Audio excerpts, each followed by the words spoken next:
In the holding breath video, I said that there are two groups of people living in that world, the nomadic herders and the farmers of the windless zones, but there's actually one more. Here's some imaginary history. Back when the cold winds began to blow, both the people and most of the plants and animals retreated to the Great Canyon refuges. This was where people domesticated the first crops, though they still regularly left the canyons to hunt, and maybe it was on one of those hunting trips that they discovered the way to create an area that did not admit any wind from the outside. And so some people started moving out from the canyons and setting up windless zones in the river valleys. They still went out on hunting trips, but eventually they domesticated the horse and the snow sheep for a more convenient access to their meat. Both were herded close to the windless zones by the inhabitants of the windless zones. And by that point, the canyon people had become a group that was very small and insignificant. The herders soon figured out that they could ride the horses, which made their herding much more efficient. According to David Anthony in The Horse, the Wheel and Language, a single shepherd on foot can control a herd of 200 sheep, while a shepherd on horseback can control a herd of 500. So the people of the windless zones had become more wealthy, and then they also derived a breed of woolly sheep and started spinning wool for the first time. Eventually, they invented the wheel and the wagon, and with this the herders could take water and food with themselves and take their herds to much more distant pastures. They soon started traveling with their whole families and living from their wagons, and then developed their own separate identity. They were not herding animals for their family members in the windless zones anymore, they were herding them for themselves. And what had been free sharing among the members of the same group of people turned into a relationship of calculated trade instead. Civilized people tend to have a very self-congratulatory view of themselves, and like to see themselves as the best and the ultimate and the pinnacle of human advancement, so it makes sense to the windless zone people that the nomadic herders must be their ancestors, still stuck in an old-fashioned way of life.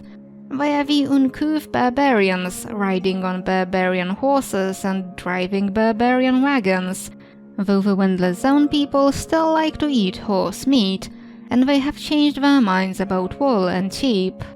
In The Golden Bough, James Frazer noted that the line between things that are sacred and things that are polluted is very thin, and sometimes non-existent, because the way we treat these things is often identical.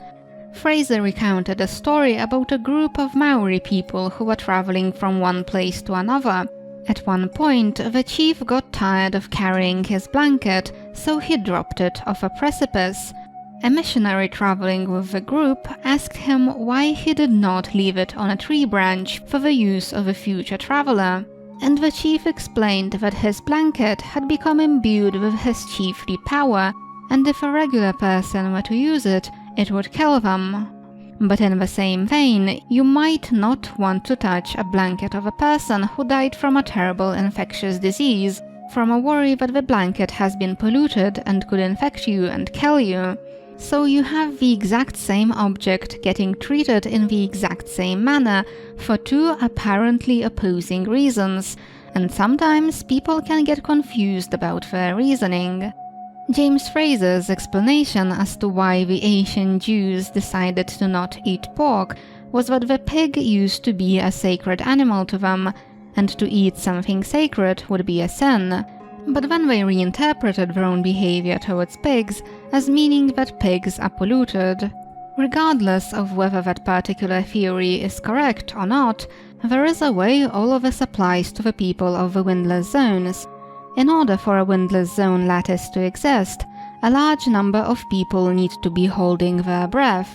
It's a sacred task, and it's also a rotating duty. And before a person can do this duty, they have to purify themselves of all pollution, and a few weeks later, once it's time for them to be replaced by someone else, they have to purify themselves again, before they can rejoin their family, but this time they are washing off the sacredness. And back in the prehistory of the windless zones, the breath holders came to wear wool, because they often got exposed to the wind, and the wool helped them to stay warm. The herders wore wool as well, but for the people of the windless zones, putting on wool clothing came to be associated with doing the sacred duty of breath holding. So wool is now sacred as well, and so people treat it as if it were polluted. They don't spin or weave wool anymore.